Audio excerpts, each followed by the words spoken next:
ከዚህ ውርደት በድብቅ ሐራም የሆነ ኒካን አስሬ የማንን ታሪክ ነው የሚነግረን? በሚስጥር ኒካ ከማሰር በሚስጥር ዝሙት ማድረግ ይሻላል። የንጽጽሩ አሸናፊ ዝሙት ሆኖ አላህ አየርን ከምድር በላይ አድርጎ ፈጥሮታል። አየር ግን ከምድር አይፈልግም።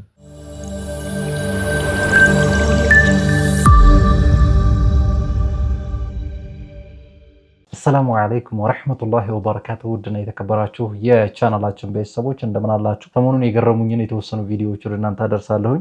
እውነት ይህንን ቪዲዮ አብዛኞቻችሁ አይታችሁታል ብዬ አስባለሁ። ካላያችሁት ላሳያችሁና ተመልሼ እመጣለሁ። በሚስጥር ኒካ ከማሰር በሚስጥር ዝሙት ማድረግ ይሻላል።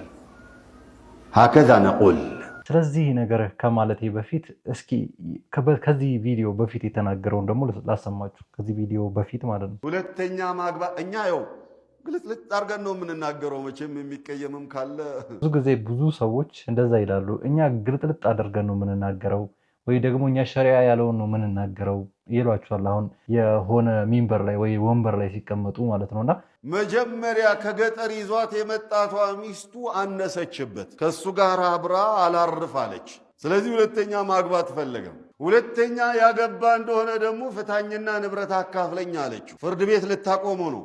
ከዚህ ውርደት በድብቅ ሐራም የሆነ ኒካን አስሬ እዛች ጋር እየሄድኩኝ ፏ እያልኩ መጣለው ቀን ማታ ማታ ደግሞ ባልሽ ነኝ እያልኩ ከዚች ጋር እኖራለሁኝ ለማለት ሙኻደዓ ማአላህ ዐዘ ወጀል ከአላህ ጋር የሚጫወተው የድብብቆሽ ጨዋታ ነው።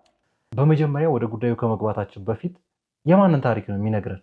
መጀመሪያ ከየት ያመጣውን ታሪክ ነው የሚነግረን? የማንን ታሪክ ነው የሚነግረን? የማንን ታሪክ እንደሚነግረን አናውቅም። ግን እሱ ምናልባት ሊያስተምርበት ፈልጎ ከሆነ ወደ ሸሪዓው ትንታኔ እንድንገባ ሳይሆን ወዴት የሆነ ታሪክ ነግሮ ወዴት ሊወስድን እንደሆነ ቅድም የሰማነውን ቪዲዮ ልድገምላችሁ። እኛ የምንለው ብሎ የተናገራት ንግግር እጅግ በጣም አእምሮ የምትነካ ናት። ተመልከቱት። በሚስጥር ኒካ ከማሰር በሚስጥር ዝሙት ማድረግ ይሻላል። ሀከዛ ነቁል። እንግዲህ ይህ ሰውዬ ምን እያለ ነው? ሚስትህን ደብቀህ ኒካ ከምታስር ይልቅ ሚስትህ አንድ ሚስት እያለ ወይም ደግሞ በሚስጥር ኒካ ከምታስር ይልቅ ኒካ ነው እያለ ያለው። ኒካ ትርጉሙ ራሱ ምን እንደሆነ እንግዲህ ለእናንተ አልነግራችሁም። በሚስጥር ኒካ ከምታስር ዝሙት ብሰራ ይሻላል። ያላገባው ወጣት ምንድነው አንደርስታንድ የሚያደርገው ከዚህ ነገር? በሚስጥር ኒካ ማሰርና በሚስጥር ዝሙት ማድረግ። ሐላል የሆነው ኒካ ከዝሙት ጋር ነው እያነጻጸረልን ያለው። አነጻጽሮ ደግሞ የንጽጽሩ አሸናፊ ዝሙት ሆኖ ይናገራል። ራሱ ዝሙት ብታረግ ይሻላል ብሎ ነው የንጽጽሩን አሸናፊ የሚናገረው ማለት ነው ራሱ። አሁን እውነቱን ለመናገር እናንተ የምትናገሩት ንግግር ወይም እናንተ የምትሉት ነገር ይሄ እንደሆነ እየተናገራችሁ መታችኋል ማለት ነው። ግልጽ ነው አይደለ? አንድ ሰው ከኒካህ ይልቅ ዝሙትን እንዲመርጥ የማበረታታት ሂደት ማለት ነው። ሙስሊሙ የሆነ እርምጃ ሊወስድበት የሚገባ ጉዳይ ነው። ምክንያቱም ከኒካህ ከማሰር ዝሙትን ምረጡ እየተባለ ነው ወጣቱ። ግልጽ ነው አይደለ? ይሄ አሁን በሌላ ታዊል ሄደህ ነው እንደዚህ ተረድተው ምናምን የምንለው ነገር የለም። ዳይሬክት የሆነ ንግግር ነው። ሰውየው የተናገረው እንደዛ ነውና ማለት ነው። ይሄ ሰውዬ ከዚህ በፊት በአላህ ሱብሓነሁ ወተዓላ ሲፋ ጉዳይ ላይ ወይ በሱ ባህሪ ጉዳይ ላይ ምን እንዳለ ታውቃላችሁ። አሁን ደግሞ ይሄው እንደዚህ አይነት ንግግር እያደር እያመጣ ነው ሙስሊሙን ወይም ወጣቱን ወደ ዝሙት የሚያነሳሳ ንግግር ሲናገር ሰምታችኋልና ሙስሊሙ ዝም ሊለው አይገባም። እንደዚህ አይነቱን ነገር ሊቃወም ይገባል። እንደሰማችሁት ሀከዛ ነቁል ነው ያለው። እኛ እንደዛ ነው ምንለው ነው ያለው። እናንተ እንደዛ እንደምትሉ የሚያውቅ ያውቃል። ስለዚህ የማያውቀውን አካል ደግሞ አሁን ወዴት እየጠራችሁት ነው ማለት ነው? ወደ ዝሙት እየጠራችሁት ነው ማለት ነው። እንደዚህ አይነት ቪዲዮዎች ሆነ ሌሎች በዩቲዩብ ቻናላችን ላይ እንዲተላለፉ የምትፈልጓቸውን በእንደዛ ጉዳይ ላይ ምላሽ እንዲሰጥባቸው የምትፈልጓቸውን ቪዲዮ አጠቃላይ ይሄንን የቲክቶክ አድራሻ ሜንሽን በማድረግ እኛ ሜንሽን ልታደርጉን ትችላላችሁ። እኛ ደግሞ ቪዲዮውን በዚህ ይዘነው ልንመጣ እንችላለን ማለት ነው። ባረከላሁ ፊኩም። በሁለተኛ ደረጃ ደግሞ ሰሞኑን ተደጋግሞ እየመጣብኝ ያለ ሰው አለና የሆነ ንግግር ከሱ አስተዋልኩኝ። ማን ይሁን ማን አላውቅምና የሆነ ንግግር ከሱ አስተዋልኩኝና እዛ ንግግር ላይ ኮሜንት ጻፍኩለት። እኔ ብዙ ጊዜ ኮሜንት አልጽፍም፣ ነገር ግን ኮሜንት ጻፍኩለት እዛ ንግግር ላይ ማለት ነው። ከዛ እዚያ ንግግር ላይ ምን አይነት ሪፕላይ ወይም ደግሞ የኮሜንቱ ምላሽ እንደሰጠኝ አሳያችኋለሁ። ግን መጀመሪያ ንግግሩን ላሰማችሁ። ምን አለ መሰላችሁ? ኑሩ አሊ ይባላል። ከዱፍቲ ነው። እንዲህ ይላል ጥያቄው። ኢስተዋ የሚለው ቃል ከዓርሽ በላይ ቢባል ከፍጡር ፈለገ የሚልን ያስይዛል ወይ? ኑሩ አሊ የጠየቀው ሰው ጥያቄውን ይመልሰዋል ብዬ እስከ መጨረሻው አዳመጥኩት። የተጠየቀው ሌላ የሚያወራው ሌላ ሆነብኝ። እኔ ልመልስልህ ወንድሜ። ኑሩ የምን አለ መሰለህ፣ አንድ ነገር ከአንድ ነገር በላይ ሆነ ማለት ከበታችሁ ካለ ነገር ይፈልጋል ማለት አይደለም። ኢብኑ ተይሚያ ምን ይላሉ? አላህ ፍጥረታቶችን ፈጥሯል፣ አንዳቸው ከሌላኛቸው የበላይ አድርጎ የበላይኛው የበታችኛውን ይፈልጋል ማለት አይደለም አሉ። ለምሳሌ አላህ አየርን ከምድር በላይ አድርጎ ፈጥሮታል። አየር ግን ከምድር አይፈልግም እያለ ያለው አንድ ነገር ከበላይ መሆኑ ከበታች ካለው ነገር ይፈልጋል ማለት አይደለም የሚል ንግግር ነው የተናገረውና ከዛም በኋላ እኔ ኮሜንት ላይ ገብቼ የጻፍኩለትን ስክሪንሻት አድርጌዋለሁ ላሳያችሁ። ኮሜንት ላይ ገባውና ይፈልጋል እንጂ አስተውል ብዬ ጻፍኩለት።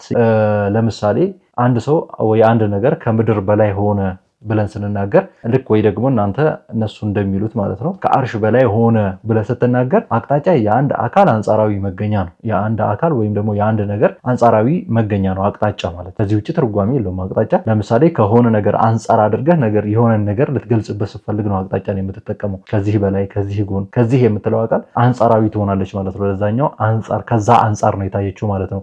ለምሳሌ ከዚህ ጠረጴዛ በላይ ብል ጠረጴዛ የዚያ ነገር ወይም ደግሞ የምገልጸው ነገር አንጻራዊ መገኛ ነው ማለት። ስለዚህ ያ ነገር ባይኖር ኖሮ ከምንም አንጻር ልናገር አልችልም ማለት። ወይም ደግሞ እኔ ከዛ አቅጣጫ ከዛ ነገር ፊት ለፊት ወይ ትይዩ ልሆን ዘንድ ያ ነገር አስፈልጎኛል ማለት ነው። ግልጽ ነው አይደለ? ያ ነገር ባይኖር ኖሮ በላይ የሚለው ለምሳሌ አርሽ ባይኖር ኖሮ በላይ የሚለውን አቅጣጫ ከአርሽ ብለህ ሳይሆን አርሽ ባይኖር ኖሮ ከሱ በታች ያሉት ነገራቶች ነው የምትጠቀመው ማለት ነው። ኩርሲ፣ መሬትን ወይ ሌሎች ነገራቶች ከሰማያት በላይ እናንተ እንደምትሉት ማለት ነው። ስለዚህ እናንተ የምትጠቀሟቸው እነዛ ለዚያ ነገር አንጻራዊ መገኛ ናቸው ማለት ነው።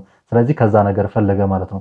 አይፈልግም የምትል ከሆነ ደግሞ ያ ነገር ባይኖር ከምን አንጻር ትገለጸው ነበር? ስለዚህ ከዛ ነገር አንጻራዊ አድርገህ ገለጽከው ማለት ከዛ ነገር ፈለገ ማለት ነው ብዬ ጻፍኩለትና ምን ብሎ እንደመለሰ ምን አይነት አእምሮ እንደሆነ ለምሳሌ ሃይላንድ አለ።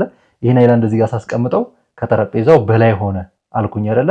ስለዚህ ጠረጴዛው የዚህ ሃይላንድ አንጻራዊ መገኛ ነው ማለት ነው። ግልጽ ነው አይደል? ይሄ ጠረጴዛ ባይኖር ኖሮ ይሄ ሃይላንድ ከምን አንጻር ይገለጽ ነበር? ከዚያ በታች ያሉ ነገራቶችን ሊፈልግ ነው ማለት ነው። ስለዚህ ፈላጊ ነው ማለት ነው። ይሄ ነገር ለምን ልገልጸው ዘንድ ይፈልጋል ማለት ነው። እኛ እያልን ያለነው አላሁ ሱብሓነሁ ወተዓላ ከዚህ ከአቅጣጫ አይፈልግም።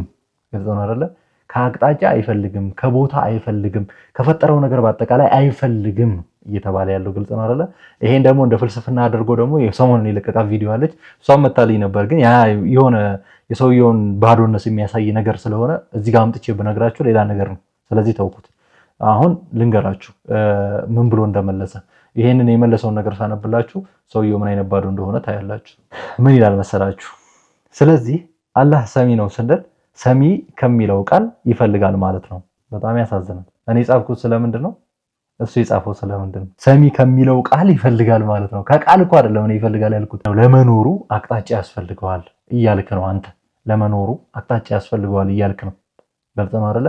እንደዛ ስትል ለመኖሩ አቅጣጫ ያስፈልገዋል ካለ ስለዚህ ከአቅጣጫ ይፈልጋል ማለት ነው። ምክንያቱም አንተ በላይ ብለህ ስለምገልጸው እንደዚህ ብዬ ነው በደንብ አድርጌ ያስቀመጥኩለት። ምን ያገናኘዋል ብዬ መለስኩት። አቅጣጫ የአንድ አካል አንጻራዊ መገኛ ወይም ደግሞ የአንድ ነገር አንጻራዊ መገኛ ነው ብዬ ሪፕላይ አድርጌ መለስኩለት። ከዛ በኋላ አልመለስም እና ሰውየው ምን አይነት ባዶ እንደሆነ ከዚህ ተረዱታላችሁ ብዬ አስባለሁ። ስለዚህ እንደዚህ አይነት ቪዲዮዎችን እያስተዋልኩ ነው ሰሞኑንና በአላሁ ሱብሓነሁ ወተዓላ ፍቃድ ሌሎች ቪዲዮዎችን በመቀጣይ ቪዲዮዎች ይዤላችሁ የሚመጣ ይሆናል ማለት ነው። እናንተም ቪዲዮዎች ሲደርሷችሁ በዚህ የቲክቶክ አድራሻ ይህንን የቲክቶክ አድራሻ ሜንሽን በማድረግ ልትልኩልን ትችላላችሁ። ኮሜንት ላይ ገብታችሁ ይህንን የቲክቶክ አድራሻ ሜንሽን ካደረጋችሁ እኛ ቪዲዮውን በቀላሉ እናገኘዋለን ማለት ነው።